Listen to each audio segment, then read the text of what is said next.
Cordial saludo. La disertación que a continuación presento es un estudio de casos titulado Influencia de la retroalimentación en los procesos de aprendizaje en una escuela de básica primaria. El estudio se adelanta con docentes y estudiantes de grado quinto de primaria de la IED Rural Tasajera. En cuanto a la problemática asociada con la retroalimentación, Anijovi y Capelletti 2020 son claves para reconocer que la retroalimentación proporciona orientaciones que potencian los aprendizajes. Por eso se puede identificar en el contexto que existe una ausencia de indicaciones objetivas y precisas que le indiquen al estudiante qué hacer y cómo mejorar en sus aprendizajes.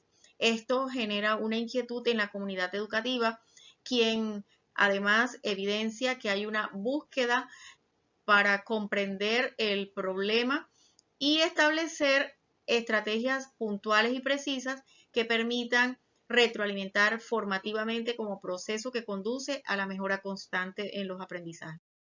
Para adentrarnos en el caso, fueron 4 las preguntas que se formularon. ¿Qué métodos de retroalimentación utilizan los docentes en sus clases? ¿Cómo reciben y utilizan los estudiantes la retroalimentación proporcionada por los maestros?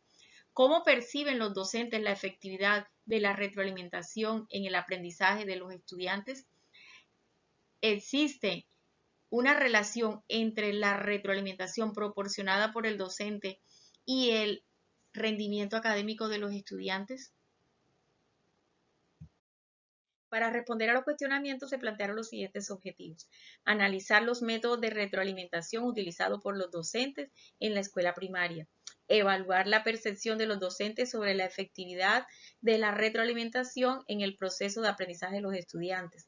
Evaluar cómo los estudiantes reciben y utilizan la retroalimentación para mejorar sus aprendizajes. Determinar la relación entre la retroalimentación proporcionada por los docentes y el desempeño académico de los estudiantes. Identificar estrategias para mejorar la calidad y utilidad de la retroalimentación en el aula. Localización de fuentes y recopilación de datos. Al respecto se realizaron entrevistas a estudiantes, entrevistas a docentes, observaciones de clases y análisis documental. Análisis de entrevistas a docentes. Respecto a los métodos de retroalimentación, coincidieron que se realiza retroalimentación verbal. Estrategias empleadas, ejemplos concretos y participación. Definición de retroalimentación efectiva. Coincidieron que debe ser específica, clara y constructiva, debe ser oportuna y relevante. Evaluación de la efectividad, observación del progreso y mejora a los estudiantes. Algunos solicitan retroalimentación directa. Siguiendo con el análisis de entrevistas docentes, respecto de la percepción de receptividad, se puede decir que es mayormente receptiva, aunque algunos estudiantes pueden mostrar resistencia. Desafíos: brindar retroalimentación individualizada y equilibrar con otros aspectos del plan de estudio y tiempo limitado en clase. Influencia en el rendimiento. La totalidad de los docentes creen que influye positivamente en el rendimiento académico.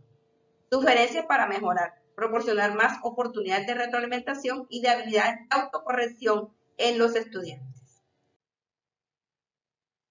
Frente al análisis de datos de entrevistas de estudiantes, se destacaron los siguientes aspectos. Los estudiantes reciben retroalimentación frecuente por parte de sus docentes mediante la revisión de trabajos, anotaciones y observaciones puntuales que le ayudan a identificar las falencias y orientaciones sobre cómo mejorar. Asimismo, los estudiantes encuentran dificultades para comprender y aplicar las orientaciones cuando éstas no son claras. Sugieren que las orientaciones serían más efectivas si se acompañaran de ejemplos concretos y reales. Además, proponen afinar los canales de comunicación utilizados para mejorar la comprensión y aplicación de las orientaciones. En relación al análisis de datos de observación, se encontraron los siguientes aspectos, entre los cuales destacamos: los comentarios verbales siguen siendo el método más común de retroalimentación. Existe poca participación de los estudiantes. La retroalimentación se ofrece al final del proceso, es decir, cuando se devuelven las actividades o los talleres. Los docentes aún no han comprendido plenamente la importancia de la retroalimentación, por lo cual es imperativo que valoren y utilicen adecuadamente esta como una herramienta que permite mejorar los procesos de enseñanza y aprendizaje. En relación a lo que tiene que ver con el análisis documental del plan de aula de matemáticas, se encontraron los siguientes aspectos. La retroalimentación es un componente esencial en el proceso de enseñanza-aprendizaje, pero en muchos casos no se está utilizando de manera efectiva. No se evalúa la calidad y utilidad de la retroalimentación, no existen indicaciones claras de cómo ésta contribuye al desempeño académico y no hay recomendaciones sobre cómo mejorar los procesos formativos. Una vez analizados los datos, comparemos los mismos con las hipótesis planteadas en un principio. Estos datos respaldan que la retroalimentación en la escuela es insuficiente, observándose una predominancia de la retroalimentación verbal, no siendo suficientemente variada o específica para atender las necesidades individuales de los estudiantes. En cuanto a que los docentes pueden tener una percepción limitada sobre la efectividad de la retroalimentación, se muestra que la percepción de estos sobre la efectividad de la misma es subjetiva y basada en observaciones anecdóticas en lugar de datos concretos. En un principio también se afirmó que los estudiantes pueden tener dificultades para entender y aplicar la retroalimentación recibida. Se evidencia dificultades para entender la retroalimentación cuando es demasiado general o ambigua, existiendo una brecha entre la retroalimentación y la comprensión que hacen los estudiantes y cómo aplicarla. La información recolectada también comprueba que la retroalimentación que reciben les ayuda a comprender mejor lo que están aprendiendo. Sin embargo, existen dificultades para implementarla, lo que sugiere que la relación puede ser compleja y estar sujeta a diversos factores. Después de analizado el caso, podemos concluir. Primero, que se puede resaltar la importancia de la retroalimentación en el proceso de aprendizaje de los estudiantes. Tanto docentes como estudiantes reconocen su valor para mejorar el rendimiento académico y la comprensión de los temas. Existe también una necesidad evidente de mejorar la calidad y utilidad de la retroalimentación proporcionada en el aula.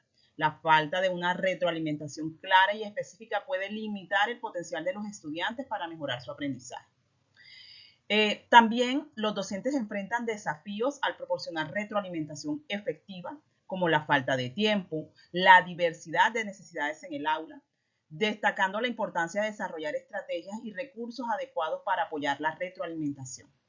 Por último, existe una necesidad de adaptar la retroalimentación a las necesidades individuales de los estudiantes.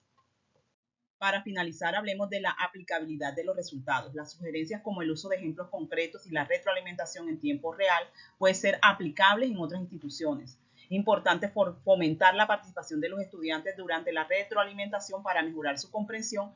La retroalimentación individualizada beneficia los estilos de aprendizaje y las necesidades, y es fundamental evaluar continuamente la retroalimentación para hacer ajustes y mejoras. A continuación, proporcionamos las referencias utilizadas como apoyo para el estudio de caso. Muchísimas gracias.